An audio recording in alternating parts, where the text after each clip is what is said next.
Dr. Saurabh Gupta. I'm an associate professor heading urology department here. I would like to congratulate and also thank Dr. Mohini, who has taken the initiative, especially on the topic of urogynecology, because I believe this is an area which is a overshadowed area, I believe, which both gynecologists and urologists both share. By the time our lot of audience who has been serving the delicacies in the breakfast hall, so I believe I have been given a duty to talk about refractory OAB. What in my perspective, because I'll hardly take 10 minutes to discuss that, because I don't believe not in teaching or just reading out the slides, but what I believe, refractory OAB is more or less a misnomer in which sometimes the treating physician, gynecologist or urologist sometimes is in too hurry to label the patient as a refractory OAB. Overactive bladder, as we all know. International Continence Society defines overactive bladder as symptom complex characterized by urgency with or without urge incontinence and associated with frequency nocturia. Right from my MCH days, what I believe, हमारे sir बोलते थे storage lower urinary tract symptoms, especially जो fun होता है, it's a mnemonic fun, frequency urgency nocturia. Sir कहते हैं जो fun आप निमोनिक याद कर रहे हो ना, फन आता है storage lower urinary tract symptoms में, ये बेसिकली सबसे इरिटेटिंग पार्ट है पेशेंट्स के लिए. बार बार उठना, जब आना मीटिंग में बैठे एकदम से भाग के चले जाना, एकदम से ही अपना काम छोड़ करके भागना, रात को बार बार उठना, दिन भर सोते रहना, आपकी परफॉर्मेंस इम्पेयर होना. तो ओवर एक्टिव ब्लैडर या irritative lower urinary tract symptom जिसको हम कहते हैं, ये सबसे इरिटेटिंग पार्ट है. And as we all know, because our main topic, it's not the OAB today, it's a refractory. The first line treatment for OAB is behavioral therapy. Obviously, sometimes sitting in a busy OPDs, we are in too hurry. Patient aaya, doctor sahab, I have this symptom, is okay, take a sulfasenacin. Okay, take any phosphoterodine or a tolterodine and come back to me after 10 days. Tell me how much did you improve. Because we are busy in our OPD. Sometimes the patient history taking part is lacking. Sometimes the patient's UTI is misjudged, or sometimes patient's diabetes part is misjudged. So most of the time, what I believe, OAB patients, they need some time for evaluation. It's too early to label somebody as a OAB, in fact, not even a refractory OAB. What I believe, if you label some person as an overactive bladder right now, doctor साहब मेरे को बार बार सुसु आता है, मेरे को जल्दी भागना पड़ता है, अपन उसको मन में एकदम इमीडिएटली अपन सोच लेते हो गया he or she is having a OAB. But no. But listen to the patient's history. Arrive to a diagnosis only after ruling out some things like diabetes, urinary tract infection or other symptoms. Then only label her as a case of overactive bladder and then only start with the medications. First of all, taking behavioral therapy and treatment antimuscarinics should be the first line therapies. In behavioral modifications, we all know fluid modifications, like sometimes patients are fond of taking too much of fluid, especially before going to sleep. कितने patient होते हैं कहते रात में doctor साहब ऐसा जी लोटा रख के सोने, नींद खुलती है, मुंह सूखता है, पानी पी लेने. And then if you drink too much of water, then obviously your bladder has to pee also. So fluid intake modification. 90% of patients know कि डॉक्टर साहब ਜਦੋਂ भी मैं ये खानी है या मैं ये चीज़ लेनी है, मैं मिठा खा लेनी है या मैं स्पाइसी खा लेनी है, तो मैंने बारी बारी सुसु जाना पैदा है. Remember one thing, whatever goes in has to go out. So अगर आप ज़्यादा स्पाइसी खाएंगे तो ज़्यादा स्पाइसी आएगा भी. बाहर जाने के दो ही रास्ते हैं, सुसु या potty. So somehow the body has to remove those spicy things also. Somehow the body has to remove those irritating substances also. So fluid intake. And most of the time, if you give some time to the patient regarding the dietary modification, patient खुद ही बताता है doctor साहब हाँ जो तुम मिठा खानी है ना उदो मैंने हो जाता है. डॉक्टर साहब जो मैं मैरिज जो मैं चाह कॉफी ज़्यादा पी लेनी है ना उदो मैंने ज़्यादा हो जाता है. So caffeine, theophylline, hot beverages, they are definitely some factors for overactive bladder. Obviously obesity, there's no doubt. Obesity has been in so many studies, it has been well documented. It's a reason for overactive bladder. Then you need to rule out the constipation, because constipated females, इनका post void estrus it is usually high, and if the post void estrus is high, obviously you will have a frequency. Then smoking. A lot of studies have proven tobacco, theophylline, caffeine, tobacco, nicotine, these are bladder stimulants. Caffeine reduction already talked, bladder training and diary, Like most of the time, because we all are busy physicians, busy gynecologists, busy urologists, how many of us practice bladder diary? In my MCH days, my sir used to talk, यार एक bladder diary नाम की चीज़ किताब में लिखी होती है, exam में थ्योरी में तो लिख देना, प्रैक्टिकली बहुत ज़्यादा यूज़ की नहीं होती. Because if you tell the patient okay यार, जब भी आपको सूसू हुआ है डॉक्यूमेंटेड, कितना सूसू किया डॉक्यूमेंटेड, पेशेंट 2 दिन करता है, तीसरे दिन कहता है डॉक्टर बदलो यार, तो डॉक्टर का कापी किताब ही पढ़ाई करना, 15 दिन में कहता है डायरी लेके आई है. तो bladder diary, yes, if you talk, if the patient is diligent enough, you have ample of time, you can read or go through his diary, his or her diary, you can arrive to a diagnosis, then it is okay. Otherwise, just telling every patient, okay, you start filling a bladder diary, I don't believe it's a very practical thing. Then pelvic floor muscle training, I believe most of the gynecologists are doing Kegel exercises, advising them. Then coming on to the medications. Anticholinergic drugs, the mainstay. Tolterodine, fesoterodine, solifenacin, oxybutynin, trospium. There are so many options. But anticholinergic drugs, they obviously they give some improvement because they relax the bladder. So the urgency part starts disappearing. Frequency may or may not improve. Nocturia may or may not improve, but urgency part definitely कुछ ना कुछ patient improvement लेके आता है. Until unless the patient is in overflow. If the patient is having very high PVRU, then giving anticholinergic along with it, it's a crime. Remember, before starting any anticholinergic medication, the PVRU has to be done and it has to be less than 100 ml. That is the recommendation. If it is the post-void residual urine, if it is more than 100 ml, still we are prescribing anticholinergic drug. It's like practically adding on to her problems. Because the bladder will be more relaxed, she'll retain more urine, she'll develop UTI and she'll develop more symptoms. So mainstay is tolterodine, fesoterodine, solifenacin. Solifenacin is little bit cardio safe. So if the patient is having some cardiac issues, better prefer a solifenacin. And regarding this trospium is not very easily available. It is good for elderly females, especially 70, 80, who are at risk for Parkinson's or whoever, because trospium doesn't cross the CNS. So it has got very less CNS effects. Rest, as we all know, anticholinergic, constipation, dry mouth. 90% of females will come back, doctor मुंह सूखता है, हम जाने वापस आने फिर साडा मुंह सूखता है. तो anticholinergic medications, yes, it's a mainstay, but they have a lot of side effects. Then the latest addition, Mirabegrone, beta-3 agonist. Beta receptors भी होते हैं ब्लैडर पे. अगर आप बीटा रिसेप्टर्स को स्टिमुलेट करोगे तो ब्लैडर रिलैक्स होएगा, बीटा-3 रिसेप्टर्स को. But Mirabegrone, yes, 25 mg, 50 mg, it's a good drug. A lot of people prefer it nowadays because constipation नहीं है, dry mouth नहीं है, patient compliance better है, but it has got a big rider. If the patient ejection fraction is low and the patient is hypertensive, believe me, avoid it. In fact, the pharmacist, the MR guy or the guy who's promoting your Mirabegrone, he'll also tell you rider, doctor साहब cardiac safe हो गई है अब हमारी medicine, but lot of studies have been done, low ejection fraction, hypertension, use Mirabegrone with some caution and explain to the patient. You may experience some problems. Then lastly, vasopressin analogs, Minrin, desmopressin, but basically इसको तभी use करना है अगर आपने document कर लिया है कि पेशेंट को syndrome of inappropriate diuretic hormone secretion है, पेशेंट पानी बहुत ही कम पीती है और उसको 4-5 लीटर पानी फिर भी यूरिन फिर भी आता है, पानी मसा आधा लीटर पीती है, दिहाड़ी से 4-5 लीटर यूरिन आ रहा है, सोडियम लेवल्स इनएप्रोप्रिएट है. Once you label the patient as a syndrome of inappropriate diuretic hormone secretion, only then you have to use these vasopressin analogs because it will reduce the urine formation.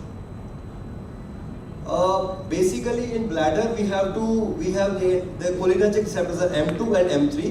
तो basically M2 और M3 को हमें inhibit करना होता है. Now coming on to the topic refractory OAB. As we all know, refractory OAB was defined as the failure of behavioral therapy after 8 to 12 weeks and the failure of at least one antimuscarinic agent administered 4 to 8 weeks. If the patient has been taking your drugs for last 8 to 12 weeks, you have ruled out every other diagnosis, still your patient is not responding to the treatment, then only you have to label it as a refractory OAB. Just jumping on to the diagnosis of refractory OAB, I think it's always in the haste of either you are busy in the OPDs or the patient is non-compliant. In fact, it's in this Urogynecologist journal, in 2015, they published a big analysis and they clearly wrote The incidence of refractory OAB seems to be overestimated. Treatment outcomes and side effects. Patient आपसे क्या expect करता है? Does the patient expect a miracle? The patient क्या side effects की tolerance क्या है? Patient कितना आपका compliant है? उस पर बहुत depend करता है. हम उसको refractory OAB just label करने की जल्दबाजी ना करें. Patient's motivation to adhering to the treatment, and if the patient is still not improving, okay, go on. Think about the diagnosis again. Review of the OAB diagnosis and exclude other things. What needs to be ruled out before labeling the patient as a refractory OAB? It's the medical history. Diabetes. We all know since from MBBS first day guys, अपना polydipsia, polyuria, polyphagia. So common things are always common. Rule out diabetes mellitus. Get a HbA1c done. If the patient, you are still in doubt, the patient denies, okay जी कोई बात नहीं, हम एक HbA1c करा लो. UTI. कितने patients को UTI होता है? बस सेल 3-4 आ रहे हैं, बट उनको डेफिनेटली एक UTI ट्रीट करना बहुत ज़रूरी है. स्पेशली एक बहुत इंपॉर्टेंट चीज़ है जिसको हम जेनाइटो यूरिनरी ट्यूबरकुलोसिस कहते हैं, GUTB. Sometimes what happens, GUTB में आपकी ब्लैडर कैपेसिटी बहुत लो होती है और GUTB का सिम्टम ही ये है, frequency, urgency and nocturia. The patients will keep on coming, बार बार सुसु आता है, बार बार सुसु आता है, ये भी खा ली, वो भी खा ली, उत्थे भी दिखा ले, इत्थे भी दिखा ले, डॉक्टर साहब इंप्रूवमेंट तो हुई नहीं. Come on, get her urine for gram negative cultures. आप LG मीडियम में कल्चर कराइए, get a PCR done, rule out your genitourinary tuberculosis. And if the GUTB has been ruled out, okay, then we come on to the diagnosis of refractory. Neurological examination, rule out a neurogenic UV. चाहे आपका कोई भी spinal cord disorder है, चाहे patient की कोई trauma की history, spinal cord injury है, पेशेंट को कोई पार्किंसंस है, पेशेंट को ओल्ड CVA है. वी ऑल नो CVA में आपके ज़्यादा इम्पल्सेस आएंगे, पार्किंसंस में ज़्यादा इम्पल्सेस आएंगे, बाकी बॉडी को ट्रेमर आएंगे, तो क्या ब्लैडर आपका अछूत है क्या? ब्लैडर में भी तो कंपनी आएंगी. जब ब्लैडर कंबेगा वो भी सुसु बार बार करेगा. Physical examination, specially rectal examination, pelvic examination, rule out a cystocele, rule out a rectocele, see what's there inside. Then urine sample. We should rule out bacterial cystitis, painful bladder syndromes, voiding dysfunction, bladder tumors, calculus, atrophic vaginitis, vaginal prolapse, medication side effects. Some medications, especially thiazide diuretics. Patient कहता है जी मैं तो जी Telma H खाता हूँ, पर Telma H खानी है मेहता जी. अब H वाला खा रहे हो, थायराइड डाययूरेटिक साथ में ले रहे हो, फ्रीक्वेंसी तो बढ़ेगी ना आपकी. तो neurological reasons, polyuria, all these things need to be ruled out before labeling the patient as a refractory OAB. Then I should come on to the before, in the evaluation of refractory OAB, yes, we should rule out the post-void residual urine. I always say, अगर patient का residual urine more than 100 cc है, उसको आपको anticholinergic देने का, आप उसकी problem को ऐड ऑन कर रहे हो. रूल आउट करिए पोस्ट-वाइड रेसिडुअल यूरिन कितना है. Urodynamic testing, सिस्टोमेट्री, UDS is very important before labeling a patient as a refractory OAB. Cystoscopy, as Dr. Anshul already talked about it. Urine cytology, upper tract studies. आप अगर आपको ऊपर कोई problem है, kidney में कोई प्रॉब्लम है, neurological evaluation that needs to be done. Voiding intake diarrhea are not a very proper. I don't advocate these things nowadays. Incontinence diarrhea, urine analysis. Then yes, urodynamic study, I believe that should be done. All the patients who have not been responding to your overactive bladder medications, your behavioral modifications, and the patient still not responding, get a urodynamic test. We have facility in Bhatia, Dr. Moini has introduced it. हमारे AIIMS में भी हो रही है. We have everybody आजकल सब जगह urodynamic studies करवाते हैं. Urodynamic study में हमें क्या देखनी होती है? Basically detrusor overactivity. Detrusor muscle क्या वो overactive तो नहीं है? स्पेशली देखिए यूरोडायनेमिक्स में 2 फेजेस में स्टडी करी जाती है. एक होता है जब फिलिंग फेज होता है, एक होता है जो वॉइडिंग फेज होता है. फिलिंग फेज जब उसके ब्लैडर को हम फिल करते हैं, जैसे मैडम के ब्लैडर को फिल किया जा रहा है, और साथ में प्रेशर स्टडीज आती है डेट्रूसर की. अगर वो आपका डेट्रूसर ओवर एक्टिविटी है तो आपको ओवर एक्टिव ब्लैडर के लिए मेडिकेशंस देनी है. अगर आपके कॉम्प्लायंस ही कम है, मान लीजिए आपने देखा कि पेशेंट को तो 100 सीसी ब्लैडर भरने पर ही आपको सुसु का जोर का प्रेशर आ गया, ब्लैडर कैपेसिटी लो है.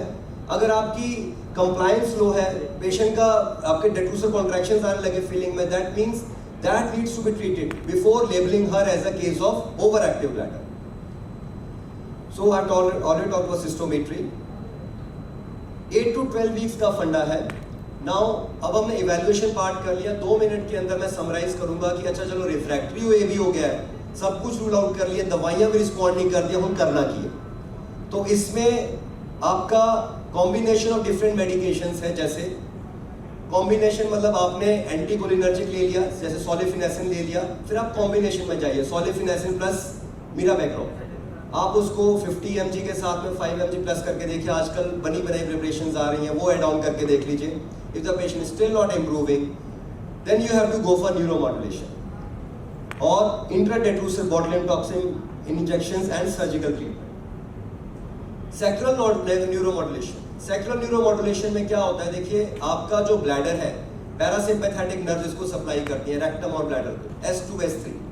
अगर आप S2 को स्टिमुलेट करेंगे ब्लैडर कॉन्ट्रैक्ट करेगा, लेकिन अगर आप S2 को रिपीटेड स्टिमुलेशन करेंगे ब्लैडर बोर हो जाएगा, ब्लैडर कहेगा कि यार बारी बारी वही स्टिमुलस दे जाने, ब्लैडर रेजिस्टेंट हो जाता है, लाइक अ नेगेटिव फीडबैक। तो अगर आप उसका ट्रांसक्यूटेनियस सैक्रल नर्व स्टिमुलेशन में क्या होता है कि इसमें इलेक्ट्रिक नर्व स्टिमुलेशन करी जाती है, S2 S4 को डेली करी जाती है 30 से 45 मिनट। स्टिमुलेशन ऑफ पोडेंडल और sacral nerve inhibits the detrusor over activity.